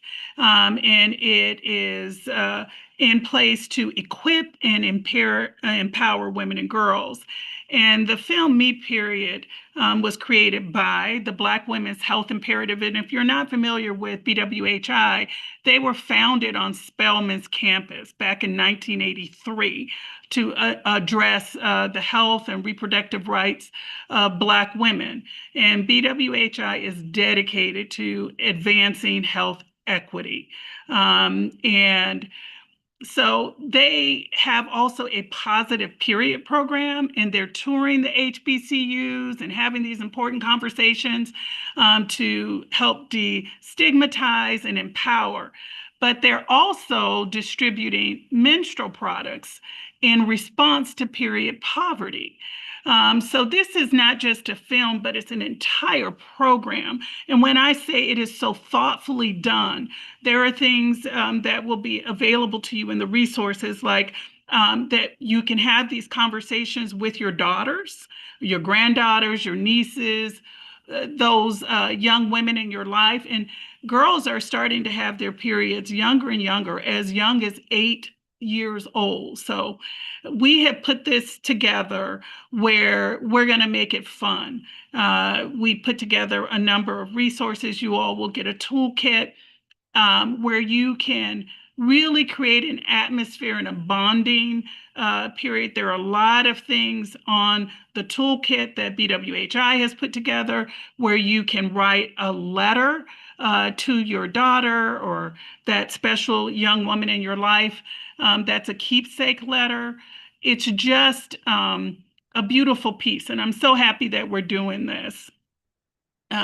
So I think that it's important for people to know that this is not just this is a dignity and an equity issue. In a recent survey, they surveyed low-income women in the U.S. and found that 64% of those women have been unable to afford period products during the previous year, and 21% experienced that problem on a monthly basis. So almost 50% of women surveyed, and it just hurts me in my heart, had times in the past year when they had to choose between food or period products. Listen, this has been, many of you may remember that we started the awareness around period poverty in 2022. And so this is just another way which we are seeking to bring awareness. Holly, put the slide up, put the flyer up one more time. I want to explain to you all. So this is a movie night. Stevie has been so thoughtful in bringing her leadership to this and establishing a couple of different things. So first and foremost, we want to watch the movie. So use the watch QR code. Go ahead and take your phones out now to get that link. This is a documentary that supports the Black Women's Health Imperative. So there is a small cost of $5 to watch the movie. We encourage you to pay that. Know that that goes to support the effort. So it's a little bit of a fundraiser as well.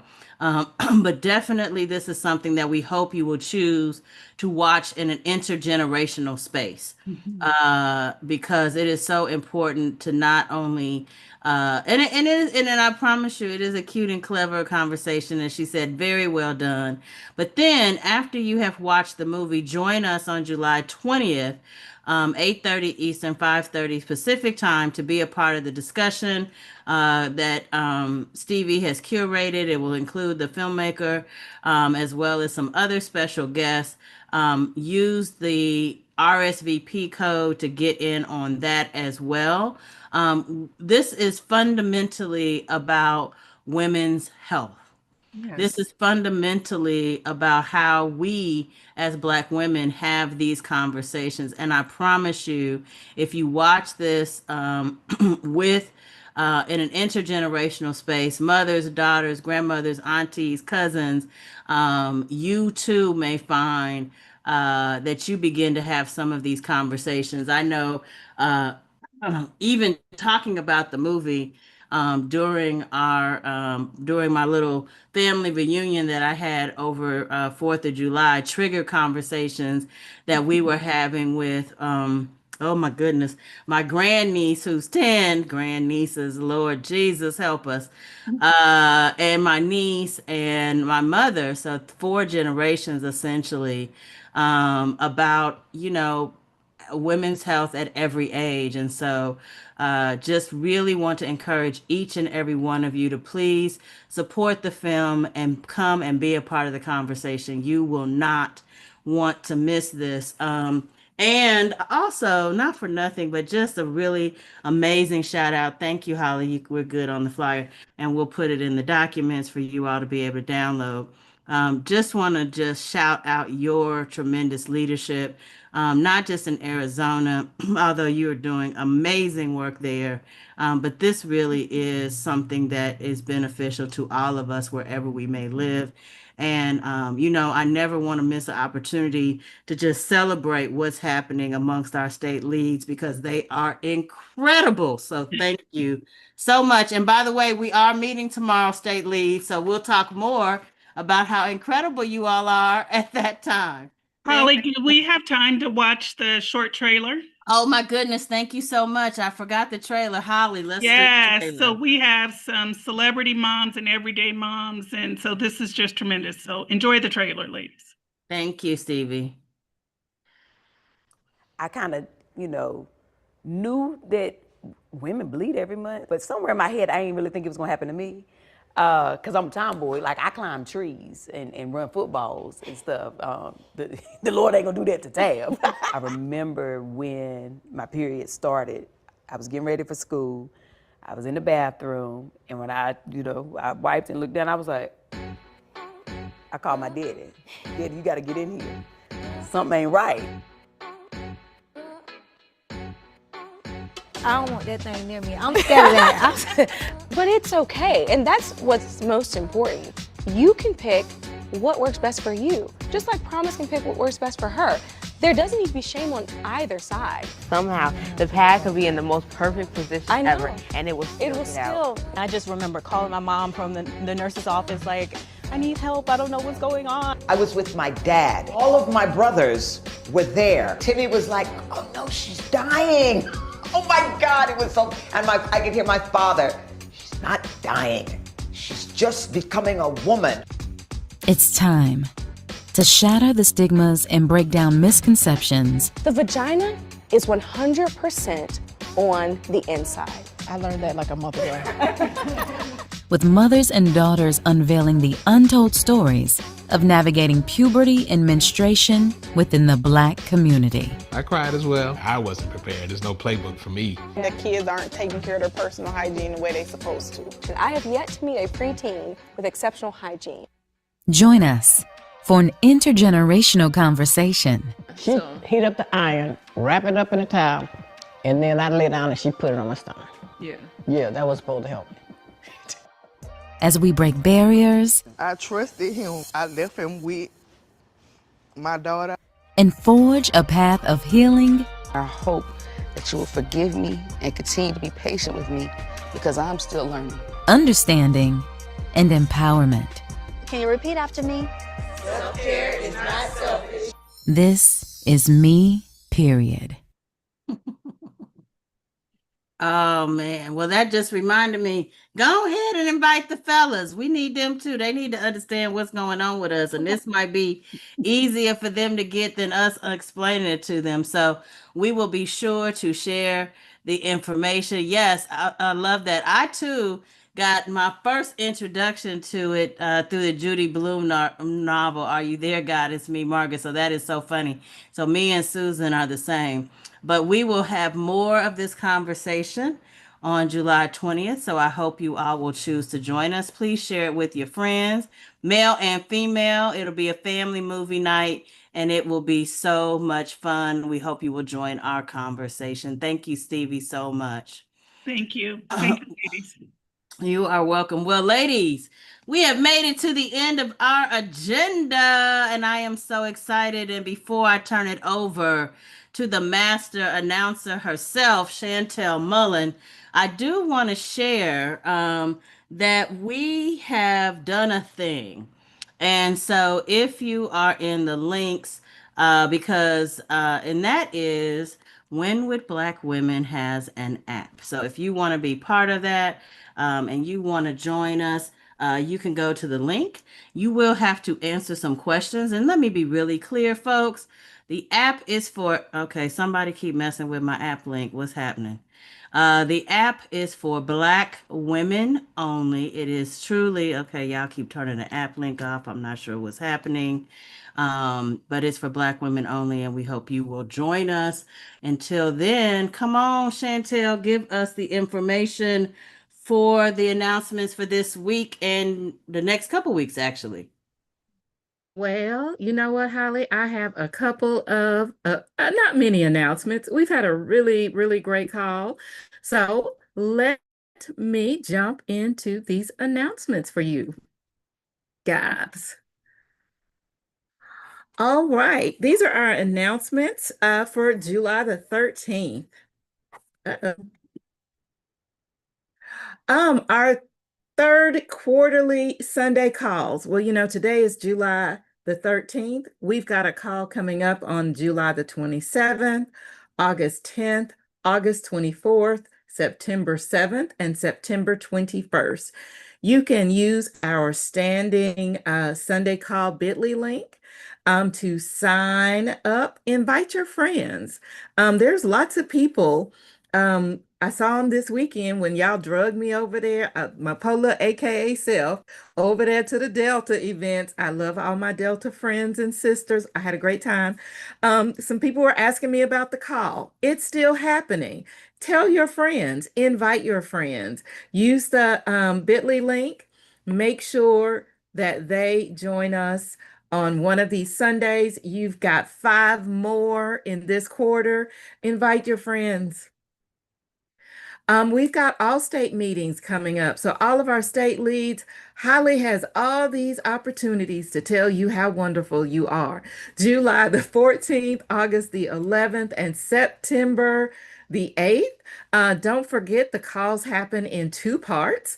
The Eastern and Central time zone states meet at 7 p.m.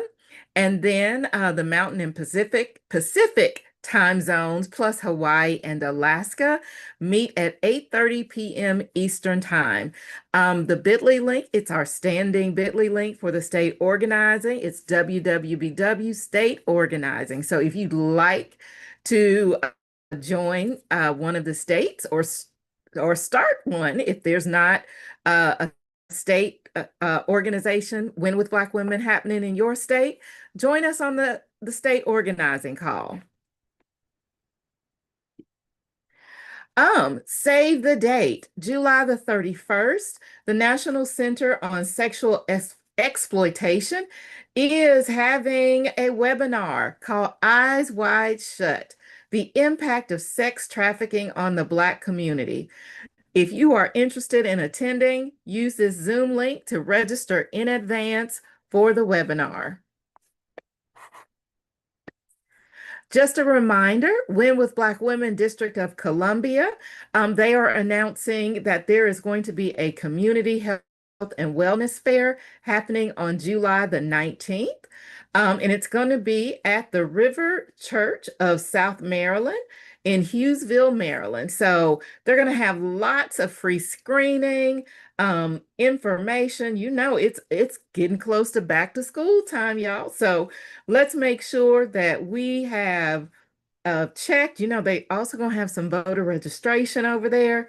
So if you are interested in attending, register now by using that QR code on the flyer. Again, here are our flyers for the Me Period film screening and discussion that's happening on July the 20th. Watch the movie, then join the discussion. We have the Bitly link for that and the QR codes. Now, we also have a toolkit. So getting ready, when you are ready to watch this movie, get you a movie meal, choose you some popcorn, get you some movie candy, and choose your movie sips. So make sure you get all of your things together so you can comfortably watch this movie. Invite your friends, invite your family. We all could be better educated about women's bodies and the period process. Just a reminder, the Congressional Black Caucus Foundation, the 54th Annual Legislative Conference is happening September the 24th through the 28th in Washington, D.C. at the Convention Center. Registration is open. Early bird prices are out. And it goes until September the 5th. If you have not been to the annual legislative conference, try to attend. It is where the legislators are there. They're holding specific sessions around topics of interest in the Black community. There's brain trust. There's organizations that are there. It is a great way to connect and fellowship. Then Sister Tamika Cooker, she is having a part 2 of Why We Lead. Her special guest is going to be Ashanti Golar, president of Emerge and one of our good Win with Black Women sisters. Both of these sisters are. This is going to happen on July the 31st. It is a webinar, and we have the registration link, and it's happening at 12 p.m. Eastern time, and the discussion is Why We Lead, Black Women Owning Space in Politics and Consulting. Just a reminder, we are still having our Candid Candidate conversations. We've released some new dates, and so through the end of this year. So if you are running for office in 2025, or you know a Black woman who is running for office in 2025, share this with her, sign up with her. sign up by using the QR code. And so we can amplify your message. We're live on most Tuesday nights at 9 p.m. Eastern Time. You can go to the Win with Black Women and the Sisters Lead, Sisters Vote YouTube channels to see our previously recorded candid candidate conversations. Also, just a reminder that if you are a Black woman who is running for office in 2025, Sisters Lead, Sisters Vote is still doing their Black Women Candidate Project. And so they are tracking and mapping Black women who are running for office, looking to see how successful, and they created last year a Black women yearbook. So you could see all of the Black women who ran for office in 2024 that were part of the Black women candidates and how successful they were. This is a great data project. It is focused on highlighting, emphasizing, tracking, and collecting data on Black women who are running for office. Just a reminder, if Jewel Love sends out our wonderful weekly opportunities. And so if you have a job, some funding opportunities, consulting, send those to Jewel Love's attention at info@winwithblackwomen.org. Make sure you get those to her by Thursday, 6 p.m. Eastern Time, so that she can put them in weekly announcements. We have to be each other's source and resource. If you've got leads that you want to share with our group and our network, please send them to Jewel Love. Also, if you have an announcement to be included on the Sunday announcement calls, send those also to info@winwithblackwomen.org. And make sure to get those to us by Saturday before the call. And you have the dates for the next 5 calls. So get those announcements to us the Saturday before those calls by 6 p.m. Eastern Time. Make sure that you send a flyer, your link, and all the information that our sisters would need to connect with your events. Lastly, just a reminder, we have a Win with Black Women C4 donation link.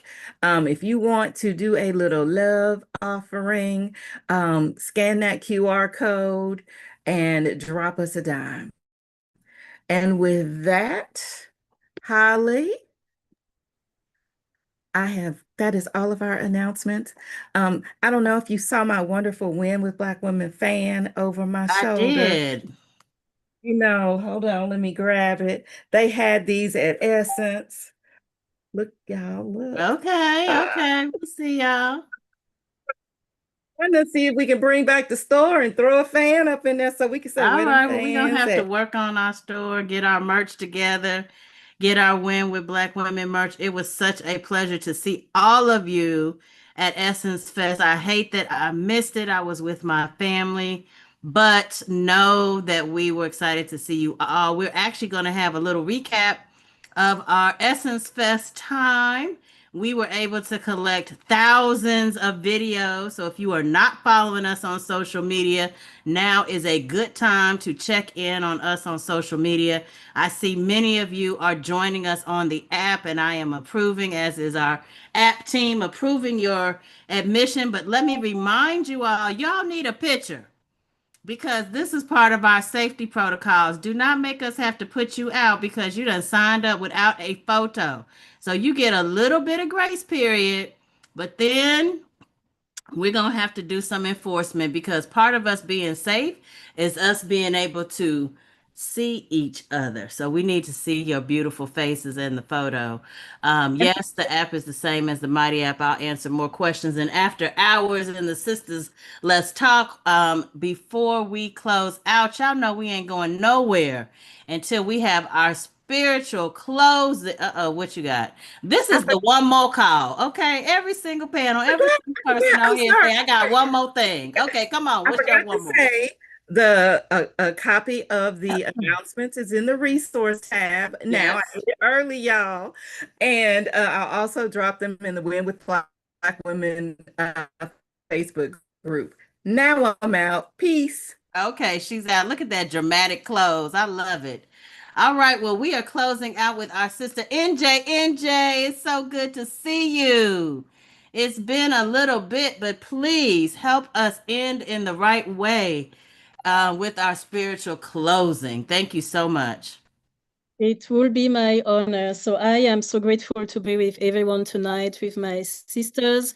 And I also do have a quick request. Can we make it mandatory for Sister Chantel or someone at every meeting to model one of the items from the shop? Because you were rocking it and I also want a fan. So again, to the sisters still on the call, I have about 3 minutes for a spiritual closing. So I'm asking you to please, if you can, stay until the very end. And for those who can, stay for the happy hour, as I'm calling it. I've been meditating much on the Psalms, especially since the beginning of the year. It was on my heart tonight to share a few verses from Psalm 37. So for anyone who reads the Psalms, please try and read it entirely, and hopefully that will speak to you and encourage you. Again, I'll be very short, just a few verses. Let's read verses 35 through 38. When you hear those words, please keep in mind that even if you hear as if it's speaking about one man, this applies to anyone that fits that definition. And also, when you hear the words I'm about to speak, please remember our history as a Black community, remember our history as people who've been oppressed, and remember the outcomes every time we have faced oppression. So Psalm 37 verse 35. I have seen the wicked in great power and spreading himself like a native green tree. Yet he passed away, and behold, he was no more. Indeed, I sought him, but he could not be found. Mark the blameless man or woman and observe the upright, for the future of that man is peace. Again, keep in mind, man encompasses all of us, regardless of the gender. Last verse 38, but the transgressors shall be destroyed together. The future of the wicked shall be cut off. Before I close in prayer, again, to everyone on this call, I need you to hear this. This is so important. Every single effort you make, every initiative, every fight you're fighting, every small act, whatever you think is small to your eyes, makes a huge difference in the times we are in. Know that you are seen, know that you are impacting our lives, even when you don't feel like you're doing it, even when you feel at the lowest. We see you, we appreciate everything you're doing, and this goes to every single one of you. Now for a very short prayer, I'll keep my eyes open, so keep us on time. Heavenly Father, our Creator, I thank you so much for my sisters on this call. I thank you for the courage. I thank you for the beauty inside and out. I thank you, God, for the strength. I thank you, Lord, that you've given us this platform. You are reminding us every single week, every day, anytime in the day that we have each other.